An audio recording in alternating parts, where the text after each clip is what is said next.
Good morning. I am Reverend Terrence Strauss. I am Senior Minister here at the Unitarian Universalist Congregation of Atlanta, where our mission is to transform lives through courageous action and soulful connection. And we are in our brand new building, fully renovated building. We opened in September. And one of the things that we are most excited about this campus and this year as a congregation sort of coming out of pandemic is to deepen our connection and our understanding of spirituality and artistic expression. Should I start over? Reverend Terrence Strauss, Senior Minister of the Unitarian Universalist Congregation of Atlanta, where our mission is to transform lives through courageous action and soulful connection. I'm just saying it again so you can hear me say it this time. And we recently renovated this campus here at 2650 North Druid Hills Road in the northeast sort of section of Atlanta. And one of the things we are most excited about this campus and just this year sort of slowly coming out of pandemic and just all of the challenges of our time is the opportunity to connect more deeply spirituality and the arts, and in fact to really think of artistic expression as a source, a major source for our faith and spiritual journeys. And so we connect our worship themes and the sort of liturgical year along with what is happening in our gallery and in our spaces and in our community in terms of the arts. And so this worship series that we are now in is Gods of Change. And we are really pulling from the speculative fiction and art and music of the Afrofuturism genre. And so we are exploring that in our Sunday morning worship as well as our gallery. We are looking, and then after this, in the spring, we will feature our worship series, worship theme, and our gallery show Wild and Holy, and explore what that means. We are excited to have the Pilgrim Gallery to show all of the great works that our curators are putting together. And we're excited to have the Ruth Gogol Artist in Residency program that brought the fabulous Jessica Blankenship to UUCA. So we are really excited about that collaboration. And just continuing to ask the questions of how the arts and our spiritual ideas, our spiritual formation, our faith journeys are all connected and how they can inform and deepen one another. We are particularly excited to lift up arts that are not normally shown in other galleries or other places around Atlanta, around the Southeast. We are excited to show and exhibit a lot of the diversity that we see in our world and in our city, to have that represented in our artistic spaces as well. So it's wonderful to have our arts coordinator, Gina Livingston, putting a lot of this together along with us. And just grateful to welcome you all to this program and to this community that values spiritual depth and artistic depth in equal measure. Thank you.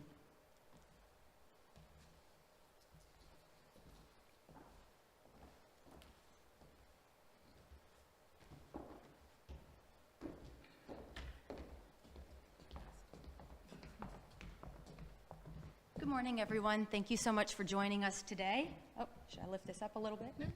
Is it okay? I think we're okay. I'm Lauren Jensen. I'm Waduda Muhammad. And together we are the co-chairs of the Atlanta chapter of ArtTable, which is a national organization and the foremost professional organization for women in the visual arts. Through our community initiatives and membership network, we expand opportunities for women from all diverse backgrounds in the arts at all stages in their career. Absolutely, and I just want to add to that and just say, yes, ArtTable is a 40-year-old organization with chapters all over the U.S. Atlanta chapter was formed 3 years ago, and so we're small and mighty, and so we have had the liberty of working with such amazing artists and curators and museum professionals in the last 3 years, and we are so excited to be working with Gina in this facility and featuring Jessica, who I met 12 years ago? 15 years ago, and I could not be more ecstatic about featuring her and her work, and just hearing what an amazing, I'm looking forward to an amazing presentation of her works, Bank Box, and more. So without further ado, thank you all who are tuning in live to share this morning with us, and those of you that are here, and we look forward to an amazing program.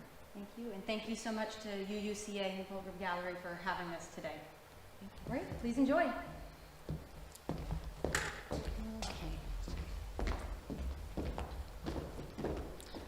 Okay. Excuse me, let me get to the microphone accurately so people can hear me better. Okay. Good morning, my name is Jessica Elaine Blinkhorn. I am a local Atlanta artist raised in Marietta, Georgia. And today I will be giving an artist talk called Finding My Footing, How Disability and the Pandemic Has Influenced My Interdisciplinary Art Practices. I would first like to start off, before I begin my PowerPoint, with a land acknowledgement. I recognize my role as a guest in Atlanta, Georgia. I acknowledge the Cherokee and Muskogee tribes as the indigenous caretakers of this land. As a visitor, extend my appreciation for their grace and their inspirational beauty of the natural landscape of their land. If you can go to the third slide, Gina. Okay, so this is just an overview about myself. I'm not going to read verbatim because that becomes distracting. But like I said, my name is Jessica Elaine Blinkhorn. I'm an Atlanta-based artist. My work advocates for the disabled, aging LGBTQ plus communities. I focus on experience through exposure, education through experience and exposure, human sexuality, and body positivity, along with storytelling. I have the gift of the gab from my family, mainly my father, and I'm a storyteller, and that's basically what all of my work does. As Waduda stated in the introduction, we met each other in 2007 when I was a grad student at Georgia State University. And back then, I was focusing on fine arts, drawing, and painting for my master's degree. And I met a professor at Georgia State University by the name of Craig Dongoski, who encouraged me to explore performance art, which I did, and that is what has kind of given me the ability to continue to create. A little bit about myself. I am a wheelchair user. My wheelchair is my mobility device of freedom. That's what we call it. I have spinal muscular atrophy type 2. This causes muscle weakness, and as I age, my ability to use my hands and all of the muscles in my body diminishes. So I saw out performance art as a way to continue creating as my hands continued to deteriorate. Though I do still draw and paint, my works are virtually very small and take a lot of time and focus. But, you know, my art practice has led me to exploring a lot of interesting things about myself. You know, a few of my accolades, I'll try to remember them without looking at this tiny, tiny picture on my phone. So I was featured on ABC World News in 2010. I was the subject for a documentary, award-winning documentary short called Grounded by Reality, which was done by local artists Phoebe Brown and Elizabeth Strickler, part of Shed Collective. We won the Hot Docs POV Award. I have won grants from Change Inc. in Florida. The Artist Fellowship grant I have won 4 or 5 times. I've won a couple of grants from the FCA. My most notable accolade is probably the Franklin Furnace Performance Grant, which I received in 2020. I have also been artist in resident for Paseo Projects, Inverse, and most recently I have been part of Beltline Flow, which is the Atlanta Beltline series, performance series. Elevate grant from the Mayor's Office of Cultural Affairs, where I installed the first ever disabled mural called the Emblem of Advocacy, where it shows the intersectionality of disability. And most recently, I was at Satellite Art Show, where I premiered Spankbox, which is my current body of work. But before I go into my current body of works, I want to give you a little background on the work that I've created in the past, which has led me to the present. Next slide, please. But it all starts right here. It all starts right here. These are pictures of me, my sister, my brother, my mother. My father, he is unfortunately not in these pictures, and I'm sure I'm going to hear about it because he is watching. But these are pictures of the advocacy, where advocacy started in my life. It started with my mother and my father. My mom and dad were high school sweethearts. My mom did not want to date my dad, but he influenced her, and they eventually wound up getting married and having us 3. They did not know that we were going to be disabled. It was a dormant gene my family knew nothing of. My dad was a meat cutter who turned into a world-renowned biker musician. My mom was a stay-at-home mom who has now retired from education after receiving her doctorate in education. And my first ever protest I remember going to was when I was 8 years old, and my mom was protesting at the Capitol, and I saw a man throw himself out of his wheelchairs onto the steps. And that has always stuck with me, always stuck with me. Whenever the community I grew up in of Marietta, Georgia needed something, my mom was the one that was there fighting for it. Accessible playgrounds, making sure that we went to the schools that we were supposed to go to instead of being bussed out of district. My mom fought and fought and fought. And my sister and brother fought and fought and fought their entire life as well. And since I've lost both my siblings, I continue to fight in honor of them and in honor of the way I was raised. If you can go to the next slide. So this was actually my first ever live performance piece. It was called Marked. It was done downtown Atlanta, or actually midtown Atlanta. I actually was lifted out of my wheelchair in a public space. I was set down on the floor. There was a piece of canvas, and I used a series of extenders to create marks around my body. This was based on Matthew Barney's drawing restraints.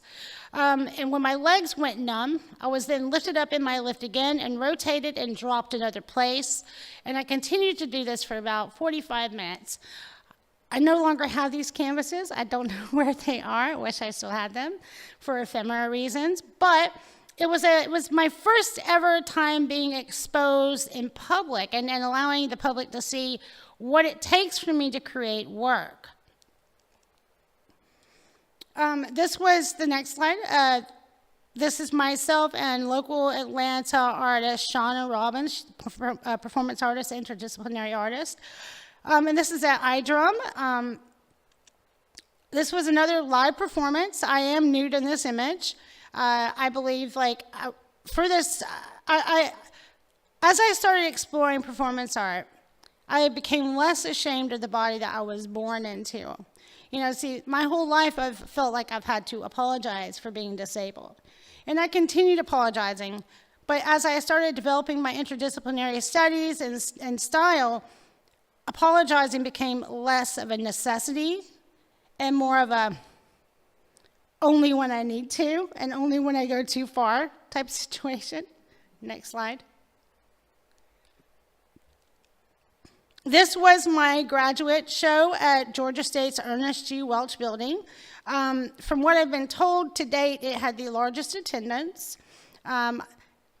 This was a show that I was particularly proud of because it featured 13 different drawings. Each drawing was hung on the wall. Actually, it was placed on a doll staircase that was made of 3 stairs, and all images hung at my eye level to kind of create a conversation about how people still lean down to talk to me rather than looking me in the eye. They feel they have to look down at me. And so this way they had to look at they had to look down to look at my work. And then I had a slideshow up against the back wall that was 81 slides of what it took for me to get up in the morning and live my life and go to bed at night. And it played on rotation. And during the performance, I did a live transfer from my wheelchair into just a regular chair, and I talked about what it was being in a wheelchair, what that experience was like. So people got to see the separation of object and form and realize that that's where you can kind of see a hint of what my current body of work talks about, which is how ultimately everybody will be in the situation that I'm in. It's only a matter of time. Next slide, please. This was done at I'm gonna forget the name of the defibrillator gallery in Chicago, which used to be Joseph Raven's space. This is an image of me lying nude in a hospital bed, and it's called Infirm. And basically, what this talks about is how people look at the disabled body and they think of us as sick or broken. While lying in the bed, a sound piece played where I read aloud the stories of the first times of individuals with disabilities, and people would come in and they would draw a number, and those numbers coincided with the age of the person that I was, talking about in the sound piece. And there was actually a live insertion of flowers. So it was a very kind of groundbreaking piece for myself. It was very open, and it was actually a beautiful performance. The images are fantastic from it. Could you go to the next slide for me, Gina? This is at the renowned iDrum Gallery, which is a local Atlanta gallery. They've moved several times. This is when they were downtown. This this performance piece is pretty well known in the Atlanta community. But I did a piece that was based on the 3 Graces with a Chicago performance group, Mother Girl, made of Sophia and Katie. And they came down, and what we did was we actually attached ourselves together. We had these wall-mounted anchored spindles of Fruit Loops that crossed over one another and latched onto our breast, which is the symbol for, nurturing, femininity. And we were not allowed to move or speak until all the Fruit Loops had been crushed or eaten off of these spindles. During the performance, because it is an open space gallery, we had a person come in that was not there for the most part, and we had to get them out. But once we got them out, it was a very hurried experience, and it became Fruit Loop confetti. But it was actually, it was, once again, like a part of what I love about performance, and the reason why I put this slide in here is because, for me, performance is freedom. Every day in my life, as a large disabled female who's heavily tattooed, people stare at me. I'm not someone that you see all the time, so when people do see me, they do stare. Performance gives me a sense of autonomy because I'm giving you permission to stare. And I'm providing you with the image that I want you to see, as opposed to living my everyday experience under a speculative gaze. If you could go to the next slide, please. This was my first time in New York with Art in Odd Places. Art in Odd Places was actually started by local artist Ed Woodham. He now lives in New York. He was started during the Olympics. And I was actually the curator of last year's Art in Odd Places, where I curated 41 different artists into a performance festival. But this was my first ever image, and it was called, it was a two-part performance called Graze and Gaze. This is the graze portion, where I'm basically wearing an entire outfit that is tagged with words that I've been called. You can't really tell, but there are, there are derogatory terms for disabled, person with disability on this garment, along with plus-size derogatory terms. And I'm wearing a razor front, and if you notice, I'm all in black and white. Those are the colors of a cow. So one of the things I don't really like to do in public is eat in public because people stare at me. One, because I'm a plus-size person, and then I have my own insecurities about dropping food due to the disability that I have. This was my way of owning my body, owning the imperfection. So I set up a dinner party for one, outside in front of a big heap of trash in New York. And as people walked by, I asked them to assist me. And they could accept or decline, but regardless, they couldn't deny the form that I was putting in front of them. And they could choose to interact with me and get to know me through action or walk away, and then let that question as to why they would deny resonate. This is Gaze. This is based on a makeup tutorial where I set up a photo or a makeup artist area in front of an eyebrow shop, and I did my own eyebrows and makeup in front of this eyebrow shop. It was really interesting because the juxtapositioning of the form and the location. And then the women that were inside of the eyebrow shop came out and said, "We would have done this for you." And I turned around and I said, "Well, you couldn't, because there's no accessible entrance into your store," which is why I did my own makeup in front of this area. You can see as I show these slides, moving from grad school to the current slides, you'll see that there is this growth where advocacy becomes a lot more apparent, and so does autonomy. The next slide is myself. I love to dance. I tell people all the time, if I could walk, the first thing I would do is I would do the most ridiculous dance possible ever. I love it. I love it. I love it. But I love to dance, and I will dance regardless if I can move like everyone else or not.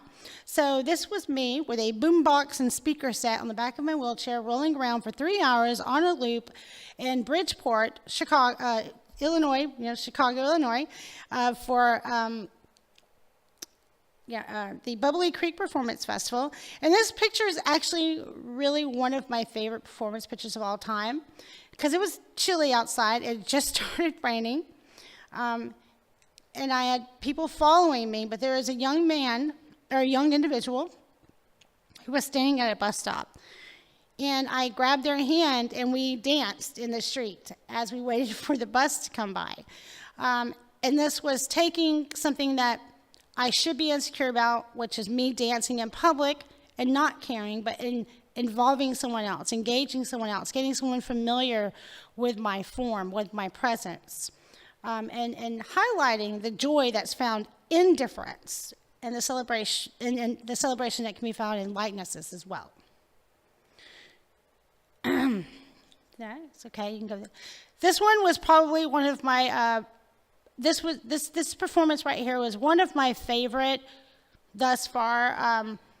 I did a performance called "Lay With Me," where I set up a hospital bed under a street light in Taos, New Mexico, as part of the Paseo Performance Festival. A few weeks before, I had actually sent out a survey, and people of the community of Taos answered the survey, and the questions were things like, what do you want to do when you grow up? What are your hopes? What are your dreams? What's your last thoughts? What are your fears? And then I created a sound piece where I read their answers to these questions aloud, and I interjected my own fears, my hopes, my wishes, my dreams, to show that even though we are in different bodies, and even though we get in bed differently, once we lay down, our hopes and our fears and our thoughts and our dreams are all the same. They're all the same. And then people were allowed to come and watch me get ready for bed, change my clothes, and lay down. And once I was in the bed, they got to decide at what level they wanted to engage with me. So in this particular image, I have a woman who actually came back when I was the resident at for Taos, New Mexico's Paseo project. She came back to see me, but she is lying in the bed with me. And she just wanted to lay with me and hug me because she missed her child. Her child had gone away for a little while. And then I have the other images where there are kids surrounding me. And that was the most beautiful part of the performance from my perspective, were these like little sponge-like creatures that kept coming over and staring and asking questions. And the parents, rather than having their child not ask questions or shushing them, they allowed their children to engage with me. And then afterwards, the parents came up and said, thank you. Thank you for giving our kids the opportunity to understand, to know. Because, parents have so many questions themselves, and we're raised in a society where it's not proper to stare. It's not appropriate to ask questions aloud. I was raised in a household with 2 disabled people and a lot of cousins, so I have no filter. I have a very modest one. So I welcome those stares. I welcome those questions. I want to educate and change. Okay, next slide, please. Oh, I lost my slide. Hold on, y'all. All right, I think we are on. This was actually, once again, these are more slides. We can go to the next one. So the Paseo performance was my last performance before the pandemic. So, well, it was my next to last. There's one more. But the pandemic, the world during the pandemic shuts down, and I am then forced to reevaluate my creative practices, choices of narratives, and my abilities in a disabled body. What many people don't realize about the pandemic is that the disabled community, the aging community, we were shut in.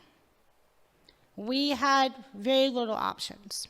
My best friend gave up his school and gave up his life for 6 months to live with me in a 600 square foot apartment and take care of me because my caregivers had to be let go of because they wouldn't follow protocols that I asked. My mom and dad also had to keep their distance because they live in Marietta and they were afraid that they could bring something to me. Myself, even during the pandemic, I had to make a living for myself in some way. There were people that were helpful, but for the most part, I went out and I worked. And I rolled the streets of Atlanta in the middle of the summer with 2 face masks on just to work. And that's just the way I was raised. Even though there's something in front of you that could stop you, you have to figure out a way to continue to exist. I am out of order, so I do want to go to the next slide because this was actually my last, and this is important for the pandemic situation. This was my actual last performance before the pandemic. This was a performance festival or a performance night that I curated at Peter Ferreri's old exhibition space, Facet Gallery on the Beltline. It was called Inclusion, and it was artists from different communities coming together for a night of performance. My performance is called Whore's Bath. Now, who in here knows what that term means? Does anyone know? Okay, well, that is a Southern term, and basically that just means you wash the areas that are important and then you go. It's just a quick scrub through, okay? And I didn't know that term until my Aunt Leyland did it in front of me when I was like 10 years old. And I have never forgotten that. So, but the reason why I'm doing this performance is before the pandemic, I had moved out of a house that I had shared with my best friend for 5 years into a 605 square foot apartment in Inman Park. I signed the lease. They said that they would make reasonable accommodations.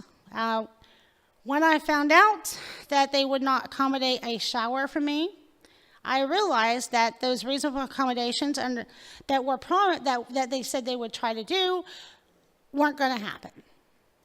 That reasonable accommodation was a roll-in shower in my accessible unit.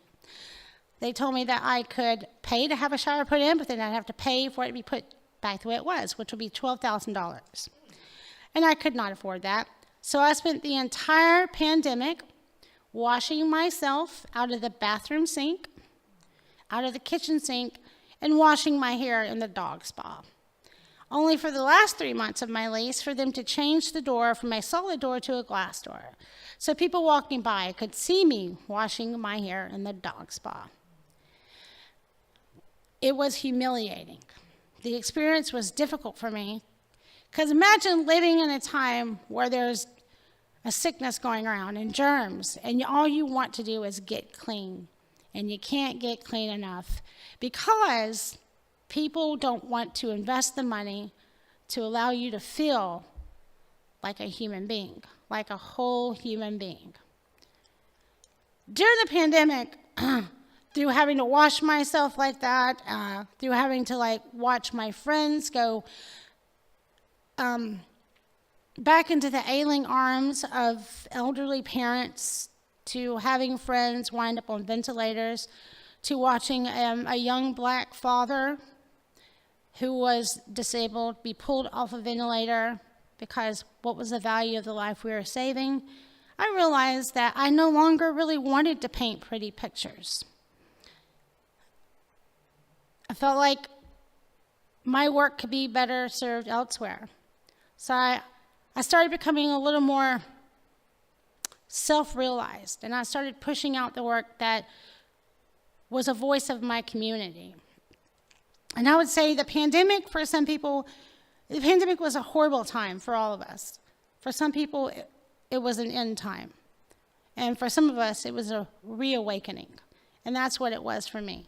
I realized that our time here is numbered. And what was I doing with my life outside of working and working and working and creating pictures on the side for money? I wasn't doing anything. I felt like I wasn't contributing enough. And I knew I could, so I started. If you can go to the next slide. This is the first performance when we were just coming out of the pandemic. It was at Art in Odd Places 2021. This was called the Normal Depot, the cost of being normal, where I took all of my government supplies from my baby wipes and gloves to my wheelchair and my lift and my caregivers, and everything had a price tag. You could, if someone wanted to buy my wheelchair, I would sell my wheelchair. If someone wanted to buy gloves, I would sell the gloves. But everything had a price tag. Because people always ask, why don't you pay for this stuff yourself? By putting a price tag on the idea of normal, what it would take for me to live a normal, autonomous life, who could really afford that? I had a woman walk by and she said, "Could I buy these gloves?" I'm like, "Sure." She's like, $29. I'm like, "Yeah, that is the price tag for one box of gloves." Who could afford that? How can a person from one of the most underrepresented, underemployed demographics in this country afford any of the things that they need to live a whole, autonomous, productive life? Next slide. While I was in New York, I also did another performance piece. This was for my Franklin Furnace performance. I actually had to rewrite my proposed performance due to the pandemic. So I thought about what the pandemic was for a lot of other people. We were living in a box, basically, a closed-up box, and so many people went to the internet and social media platforms just to have some sort of communication. So the performance I originally proposed was based on touch. This was based on information. So I spent 5 hours and 30 minutes inside of a box in front of one of the oldest special education schools in New York, and they actually asked me to leave the front of it. And I sat there for 5.5 hours, and people had to guess who was inside the box. There were clues written on the outside of the box. They could text me from outside and ask me questions, but I could not give away my identity. They had to wait for 5.5 hours to meet me. So when I emerged, there wasn't a lot of people there, but the ones that were there were very inquisitive little kids, so that was a lot of fun. But the whole idea was learning someone in the opposite way of which we were taught. We're so visual. But what happens when you take that ability to visualize and to touch away? It's communication, and communication is what lights the fire of change.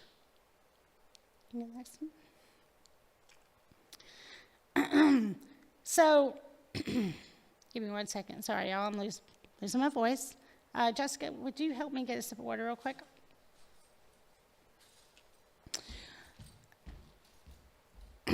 Sorry. Apologizing is not necessary. Better? Thank you.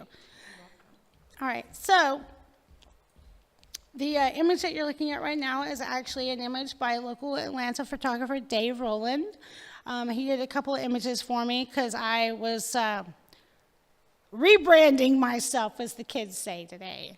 And one of the biggest performance bodies, my first body of performance work that came out of the pandemic is a series called Reverence. And I'm still working on Reverence, and there will be performances happening this springtime. But basically what Reverence is I take myself and 2 empty chairs, and I place them in an area that is inaccessible under the ADA, areas where there's been a failure to make an establishment accessible or to maintain the accommodations. And I set up a 3-hour to 5-hour memorial where people come and bring flowers, and I am this conduit or this body that is representative of the disabled community. The 2 empty chairs represent my sister and my brother, whose spirit I carry with me when I perform. It also represents the community that goes unheard, those who have fought, and those who continue to fight. I sit there and people come and bring flowers. And at the end of the 3 hours, we destroy those flowers and we create this mosaic of inclusion with the petals to refocus the need to accommodate those who need access, okay?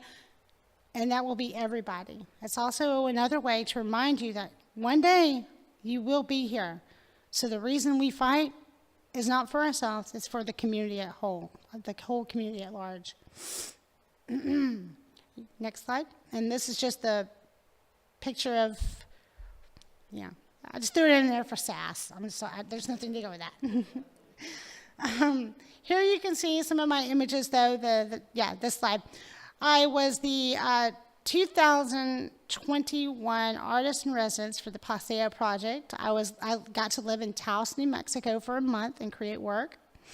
I did a series of the Reverence performances. As I drove into the city, Matt, lovely human being, he runs Paseo. He goes, "Have you found some establishments that you want to set up?" And I'm like, I could go to any establishment here because Taos is such an old city.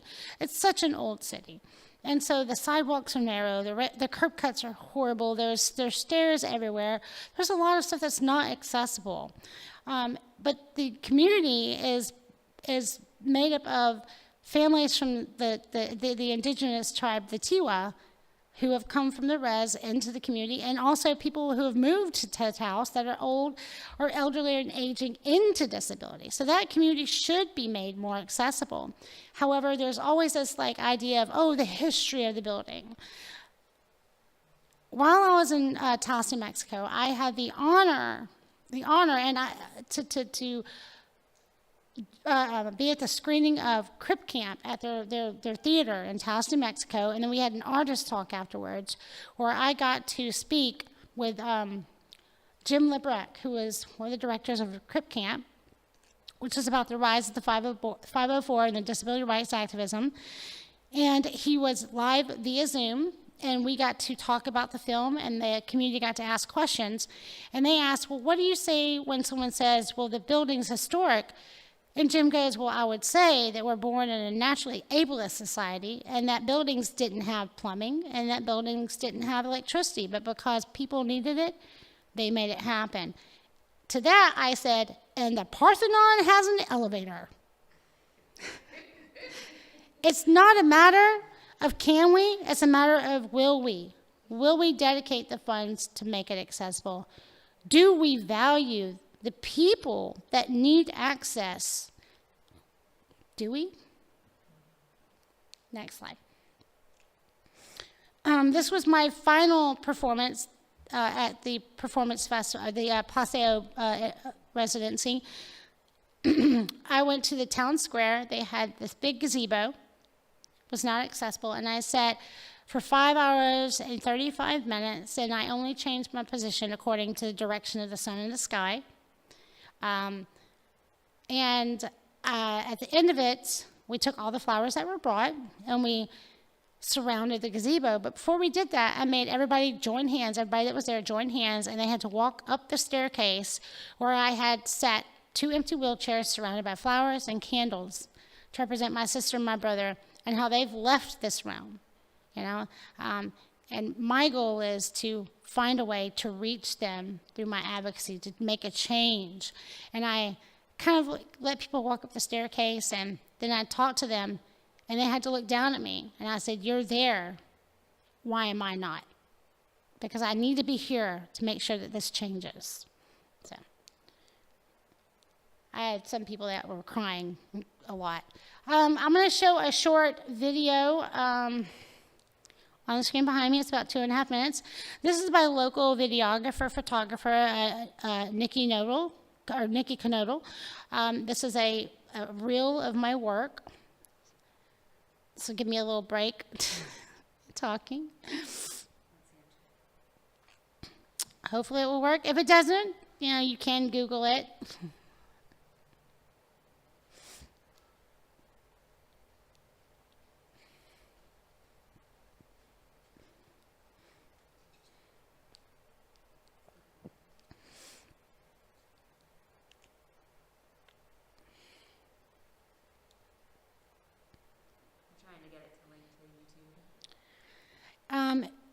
If you can't, it's fine. We can skip the slide. I mean, I can post the video on my Facebook and Instagram later, but you can also just kind of go to YouTube and Google, or you can go to YouTube and it's on there. Everything kind of gets lost when you have links in PowerPoint. Sometimes this happens. Okay, we'll just go to the next. No, it's totally fine. It's happened before, so. But those of you watching, I can post it to my Facebook, and I'll post it to Instagram. So this is part of the Beltline series. This is where I took the Reverence performance series, and I edited it as a warrior emotion. So I was this reverent spirit, this embodiment of people like myself, and I silently rolled the Beltline with music playing, and I interacted with those people who I felt a connection with. And they could accept or reject my form. They could engage with me. It was all optional, but regardless, it was me dressed in gold with this huge crown. The crown was actually made by a local artist, Aileen Loy. I source local to support the community. I had loud music playing, so you had to look. So it's a matter of the forced gaze as opposed to, you know, ignoring. These are just a couple more images. We'll go through these really quick, and then we'll get on to what I'm currently working on. So this is Spankbox, and this is my newest body of work. And for those of you watching on Facebook Live, this is the first time I've ever really talked about this publicly.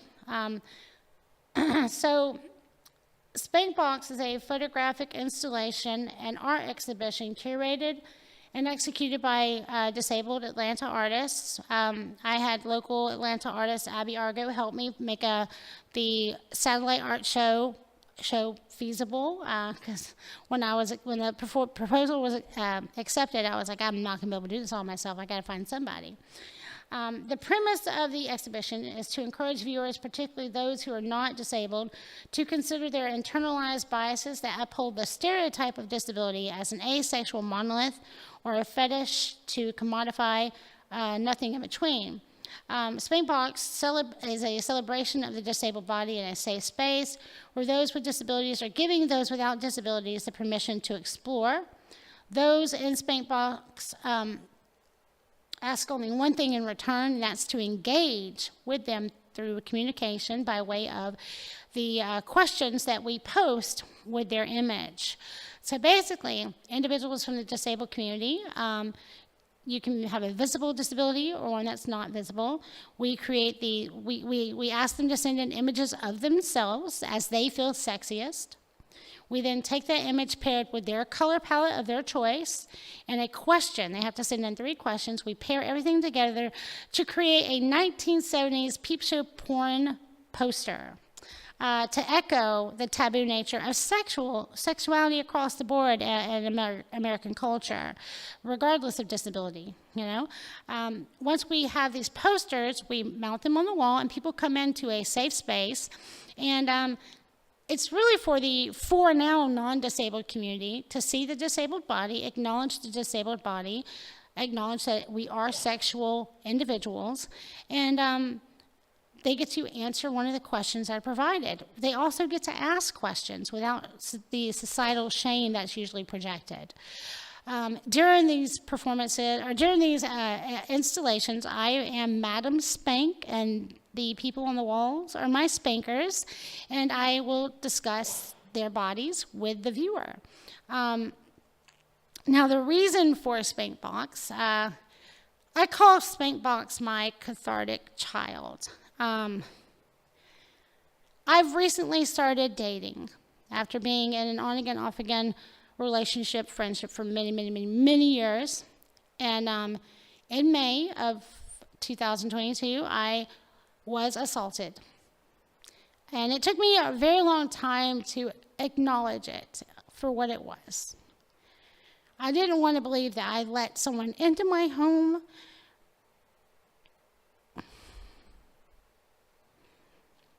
that would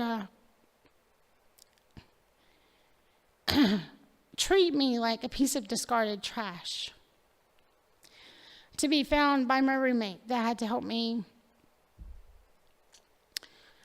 I didn't want to believe that, and this person continued to message me, and I wouldn't acknowledge them. And at one point, I was like, fine, I'll meet you for a drink, because I still didn't want to believe that this person was bad. I didn't want to believe it. But they kept finding reasons as to why they couldn't meet me out in public, and now why they had to come over. And everything came into focus one night when I finally, after being frustrated by these texts and being blown off, asked, why are you so obsessed with the idea of his, as he called, finishing? And his response, which I won't say because it's so crass and disgusting, led me to be like, wow. I had talked to a friend of mine and told her what happened, and she had said that it was assault. And I was like, no, it's not, because I let him come over. And in that moment, I was like, wow, that is what this was.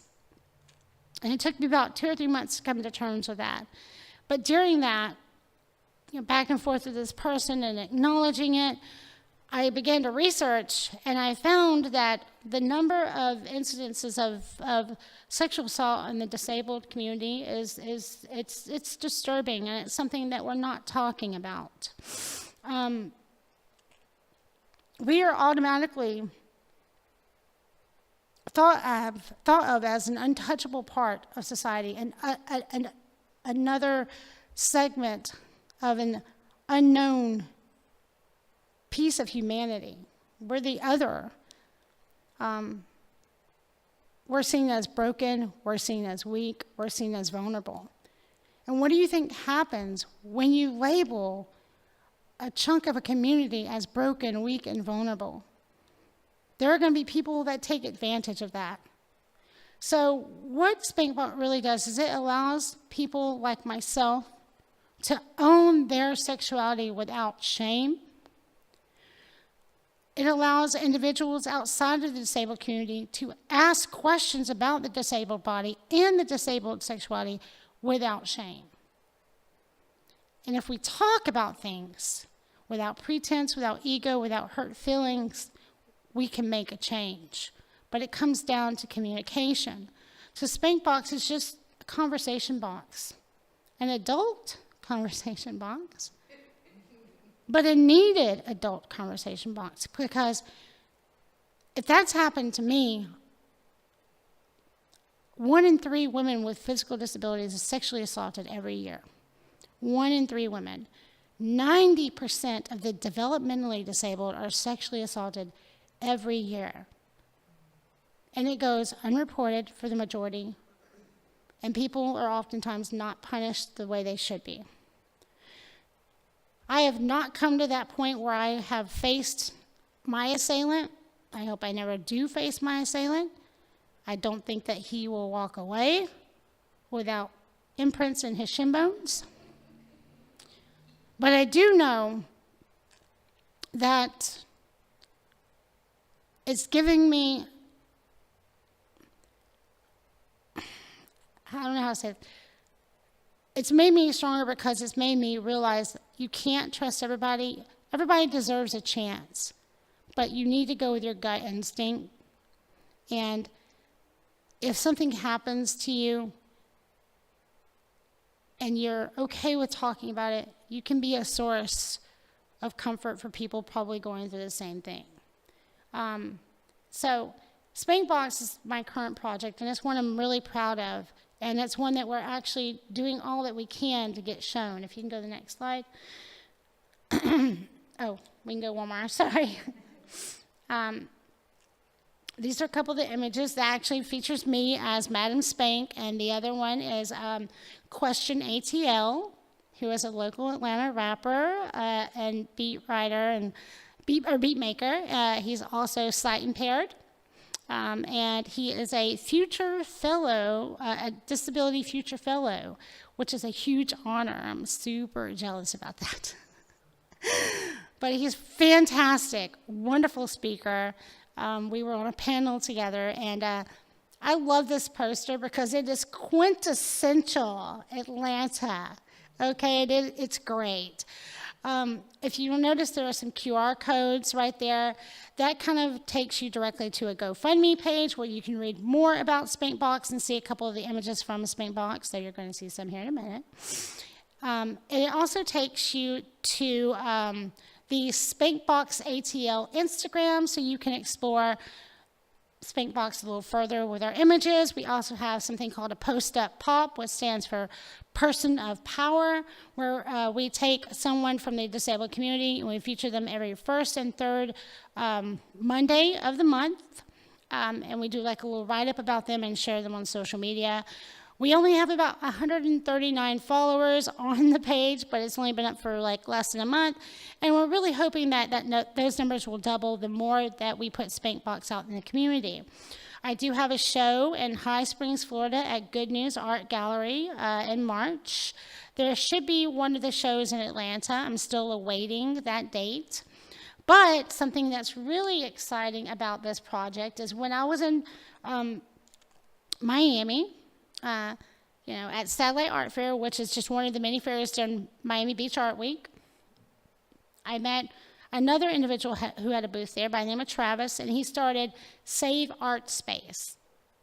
And what Save Art Space does is it creates an urban gallery by way of billboards and bus stops for communities who are pushing social change through creative works. And he loved Spankbox. A lot of people loved Spankbox. It was probably the busiest booth there. But he wants to make Spankbox billboards. So if you go to the next slide, you can see a couple of images really quick. I'll just let you absorb these. These are just from what happened. You can go to the next slide,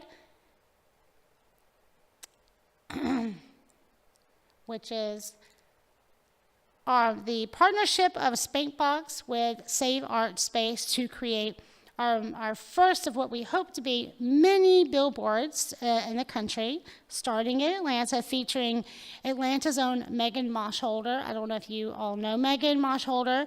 Megan Moshholder is a local Atlanta artist, installation artist, does large-scale installation using color and light and lines. Extremely talented. In 2018, Megan was on her way home from work, was in an accident. Her car flipped and ignited, and she sustained burns over 67% of her body. She opted to amputate her leg. She's gone through years of rehabilitation while still working and creating work. And you can find her doing exactly that every day. And I think she is a very dominant, powerful individual. And I, for one, am honored that anyone would want to make these billboards, first of all. But I'm even more honored to put Megan on this billboard, because Megan also, unfortunately, is a reminder that in a moment, one moment, you could be right where I am. You could be right where Megan is. And you have to rebuild your life. I was born like this. I'm an OG. That stands for Original Gimp. But when you're thrown into this, that's a whole nother set of mental turnover that you have to go through. You have to reevaluate and realign and reestablish your foundation. That is strength. That is strength. And so I'm honored that Megan's going to be on the billboard, but we need help with the billboards. So you can actually visit the QR code and explore what the project is. And if you would like to do anything else, you know what to do. So that is the last slide of this artist talk. That's kind of a quick run through of myself, my work, and what I would like to see in the future is I would like to see a change. I want to be on the front lines of the new disabled South. I want to be a person that's there demanding equality, demanding equity.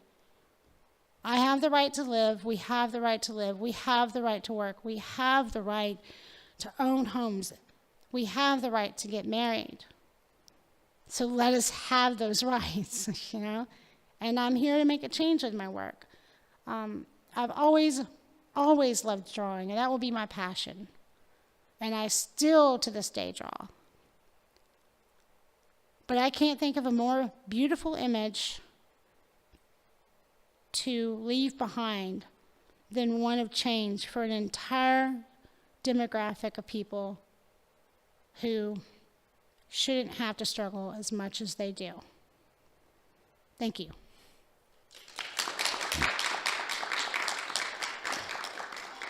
So if there are any questions from online people, we can take those, or if there are any questions from the audience, you can ask questions. Yes. You mentioned the intersection of LGBTQ communities Yes. in your practice. Could you talk a little bit about that? Yes. So I actually am an ally of the LGBTQ plus community. I always have been. This sounds a little weird, but as a kid, whenever I'd play hooky or during the summertime, I was always so happy when it was a Club Kid, Geraldo, or a Phil Donahue episode. And so I'd see these fabulous people who oftentimes were from the LGBTQ plus community come out in these beautiful, colorful costumes, owning who they were. And I also started really observing drag culture through images, and it just became something I was passionate about, makeup, and just that whole, it's a sense of performance. It's a sense of presenting the person that you are on the inside, on the outside. So I actually have a very, very, very, very, very deep love for especially the trans community. And I feel like I understand, because both the trans community and the disabled community, we exist in bodies that we didn't ask for, and we want to make different, and we try. Also, you know, the LGBTQ plus community and the disabled community are the only communities in this country that don't discriminate based on the color of your skin and the money in your bank account, the size that you are, the age that you are. It doesn't matter. We're all a member of that. You know, they're so closely related. There's no reason why we should not work exclusively with one another. So for me, for instance, one of our spankers is actually a wonderful human being by the name of Aiden, who is female to male and also has cerebral palsy. And, you know, I found Aiden on TikTok. He had posted a video of him not being able to go to the bathroom, and he had waited hours and hours and hours to go to the bathroom, and his care just didn't arrive. And I reached out to Aiden, and we started a communication and following each other. And so Aiden's a really good friend of mine now, and is one of our spankers. Once again, it comes down to communication. We can work together. The disabled and LGBTQ plus community should be working together, because we're both communities that don't have the rights that we deserve, and our rights are oftentimes threatened to be pulled away. You know, the LGBTQ plus community got the right to marry in 2016 under Obama. And every year, people worry if it's going to be taken away. But did you know, the disabled community has the right to marry. We can get married. But if we get married, we lose our medical benefits. And therefore, we are thrust upon our partner because we won't get care.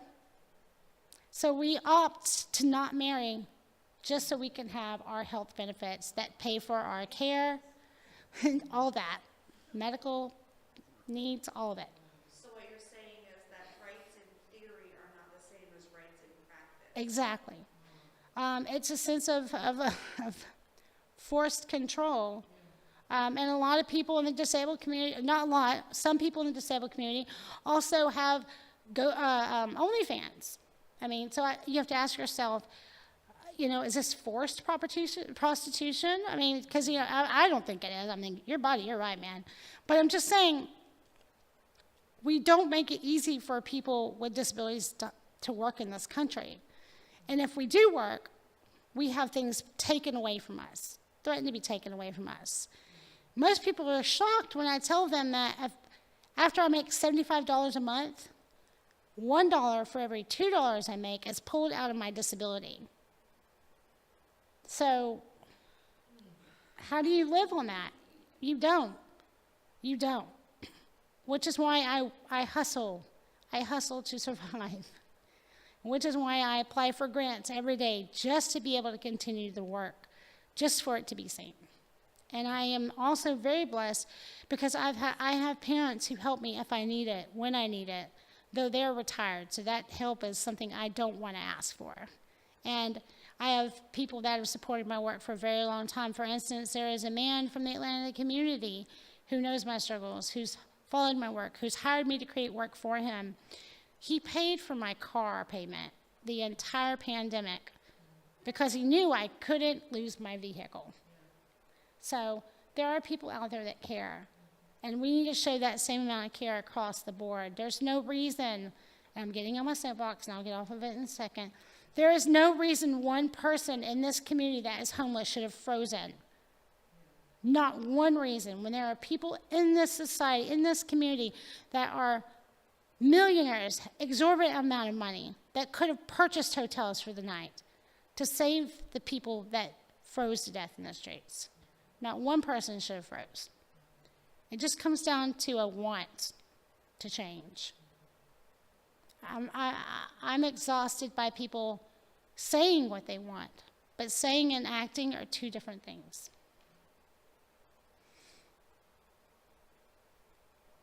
Any other questions? I have a question. So, what would you suggest that non-disabled people, what would you suggest that they do to get involved with this sort of change?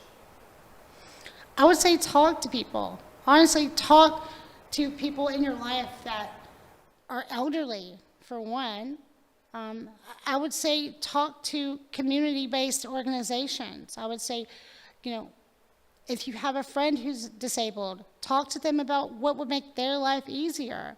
There are ways that you can start. I'm not going to sit here and say I'm the best advocate, because this is something new for me. Even though I was a child and my mom was an advocate for me, there was a very big stretch of time where I didn't advocate because I so desperately wanted to overcome a part of me that will never be overcome. I will never get rid of a disability. But I can overcome society. I can push back. I can be a voice. And that was made apparent to me during the pandemic when so many people were shut in and shut up. While everybody in that time period, because that was with George Floyd, was being given the mic and taking the mic and yelling, there was a whole nother side of the community that was just being pushed away. I'm still shocked that no one knew of Mr. Hickman, who was a black man with a family who had a disability, who was pulled off of life support, and it's actually recorded where they're questioning the value of the life that they were saving. That's eugenics. That's eugenics. And call it what you want. But I think change starts at home. Change starts the conversation, and then you find a way either to join organizations or to create your own. That's kind of what I'm doing with Spankbox. I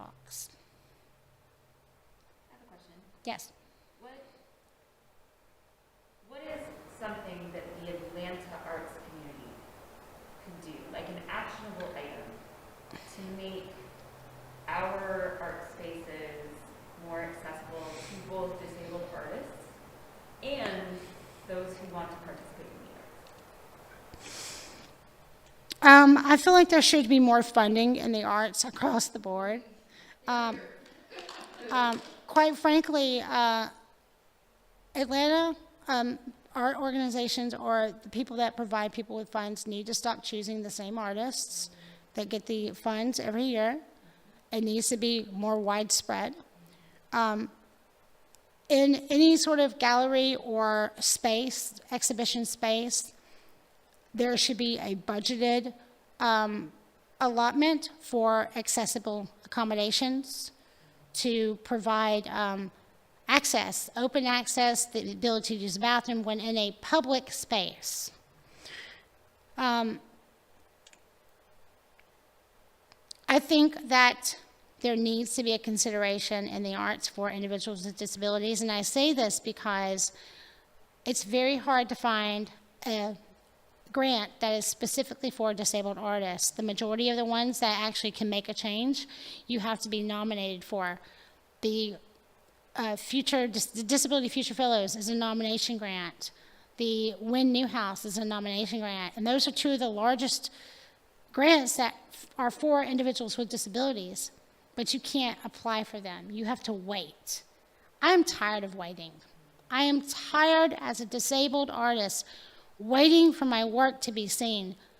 And I feel like I am creating work right now that deserves to be seen because it's not work that's ego. It's work that is meant to buck against the established perceptions of a whole portion of our society. And I think, for one, people are scared of that. I think also, just like I said, funding art across the board needs to change. It needs to change. I have been to several spaces in this city, and there are only a few of them that actually consider the disabled form as a form that needs to exist in that space. I will say, out of every space in this city, the UUCA is the most accessible, the most thoughtful space that I've been in this community. Every little detail has been thought of, every little detail. And that's appreciative. I appreciate that. And I think that anyone in this community with a disability should come here and visit this location. this is how you do it. This is how you do it. And it takes funding. It takes people in the community caring, wanting to make things easier for this community. Because guess what? You're one accident away and one birthday closer to being a part of this community. Yes, ma'am. When did you graduate from Georgia State? I graduated May of 2010. Okay, I was there in '97 and injured my back. And you know, we don't think about it. You know, when you're walking around and you can access everything, you don't think about it. But I had to get a roller luggage. And then I couldn't go up the stairs. I had to have elevators, and I had to have access like you have to have. And I could not believe the places and how out of the way I had to go to get around to where I could pull, because I couldn't lift the books. Yeah. I could not believe it, but I'd never thought about it before until I was in a position where I couldn't do something and needed that wheelable, gentle, slow access. Georgia State was a mess. Oh, it's still, there's a lot in our city that needs to be fixed in this community. There's a lot. Momentary visitors like yourself need to always think about, what if that visitation was permanent? What if that jail sentence became a prison sentence? And that's the truth. You know, I would not say that. It's funny. I have people that ask me, you know, if you could change being disabled, would you? Yes, absolutely. Nobody wants to sit by the sidelines. Nobody wants to feel like they have to stay at the sidelines. Nobody wants to struggle to pay their bills. And that's whether you're disabled or not. But when you have a disability, it's so much more difficult to access funding that will allow you to have a livable existence that has a little bit of freedom. The majority of us don't want to be wealthy and famous. We just want to be able to have $20 to go out to dinner. We want to be able to buy presents for the people that we love. We want to be able to save money to purchase a home. We want to marry the people that we've been in partnerships with for years. Like, those are the things that we want. But also at the same time, I feel that as a person in the disabled community, and I'm going to say this, and I might get some points and some comments, but that's okay, I can handle it. As an individual with a physical disability, living in an ableist society, one that caters to individuals who are not disabled, if someone from the For Now non-disabled community, and that's what I call it now, the For Now non-disabled community, comes to me with a question, regardless of whether or not it's appropriate, regardless of whether or not it's in a timely manner or the situation and context, I will answer that question because it's my chance to educate. I feel that when individuals from the disabled community say it's not my responsibility to educate you about my disability, that's a true statement. But if you are the same individual from the disabled community saying the system's broken and we need to change it, then you automatically have a responsibility to speak up and educate. Change does not happen overnight, and it sure as hell will not happen with closed lips. So I welcome questions. I don't care if you're big or small, short or tall, black or white, gay or straight. I don't care. Ask me whatever you want. And I tell people this all the time, is that you're asking me this question, but I guarantee you the shame that you feel is owned by people 5 rows back that are probably listening desperately, wanting to know the same damn thing. So why not just share? Yes? About access to showers, why don't they make more like all plastic wheelchairs that you can roll into a shower? They do, but they are very expensive.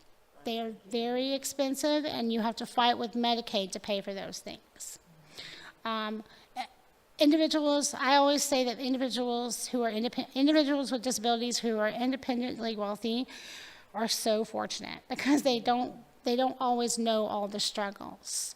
You know, there was a time in my life growing up where my mom could no longer lift me, and my dad would go out of town because he traveled overseas to play music for troops. And I had to sponge bathe during puberty because my mom couldn't pick me up. And to have an accessible shower put in the house was thousands of dollars, and we didn't have access to that support. You know, shower chairs couldn't really be used because we had a tub. So there are these things. I think in public housing, though, every accessible unit should have a roll-in shower because it's not going to pull away from anyone. It's not. Someone without a disability could walk into that shower. Someone with a disability can roll in that shower. Either way, you're getting clean. But to sit there and have a garden tub with a bar on the side, you're still infantilizing the user of that tub. They're still dependent on someone. Someone like me is not going to use a grab bar to get into a tub. Someone like me is going to have someone lift them into the tub. And I'm 200 pounds of southern smut mouth rage. So, I mean, there are those things. It's not always as accessible.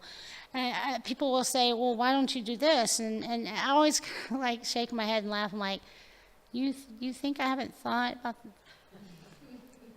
38 years here. 38. Come at me with something new. Yes, Lauren. I'm wondering if there were one or two advocates or artists who've been an influence on you or that you take inspiration from that you might share with us. Oh, there's so many. Yeah, I give you a little bit. Oh, there's so many.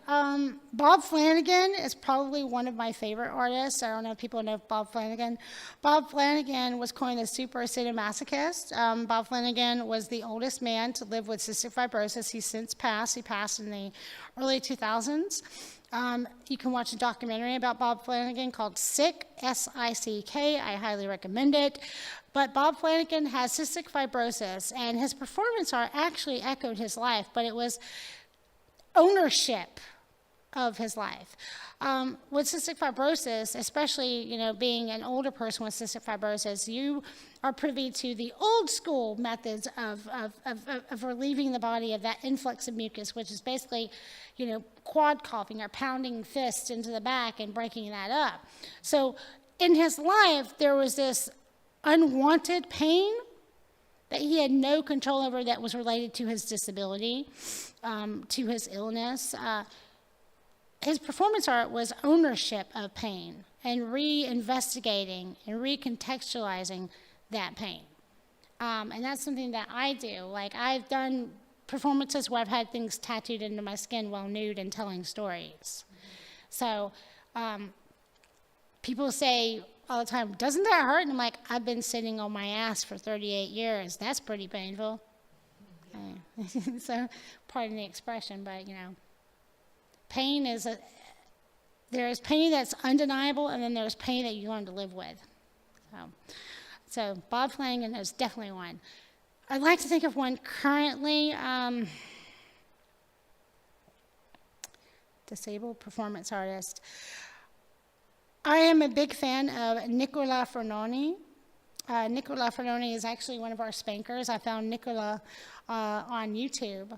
Just by happenstance, I was researching performance artists, and I come across this this man, and his skin looks burned. He has no hair. This is before I knew about him, and he's sitting in this kind of barren, almost desolate landscape, wearing only these linen pants, sitting in a chair, and he has a tumbler of water suctioned to his mouth to where the water is just touching the crest of his lips. And there's this like warped sound piece that's kind of going in and out in the background, and it's reverb after reverb. And So I sent him a message because, I'm like, I want to find out about this person. We actually are friends, and he's actually in Spank Box. Nicola Fernoni has scleroderma. Scleroderma was an autoimmune response to his body's fighting off leukemia at the age of 12. He successfully beat leukemia, but he activated scleroderma. So his body is basically like hardening from the outside in. Wonderful human being. His performances are amazing. He puts himself in so many situations. And, for instance, when I found out he had scleroderma, you are more likely to get skin cancer due to the nature of what scleroderma is. So by putting yourself in the sun for a certain number of minutes or hours, you're just raising that potential. So he kind of plays with that sense of body autonomy and choiced pain versus the unchoiced pain, and yeah. I guess, yeah. Anything else? Well, Thank you so much. It thank was you. really informative. And just, we all run along, blockaded, or, and we just don't take time to think. Step outside our new box. Right. A lot of times people will tell me that I call individuals with disabilities, sometimes we're gift bearers. We gift you perspective that you otherwise wouldn't have without us in your life. And so for me, I've had so many of my friends that are like, I would not have ever thought about this if I hadn't become your friend. And now they notice things like that. So it really is about awareness and communication. That's always key. All right, well, thank you, and I guess that ends the talk.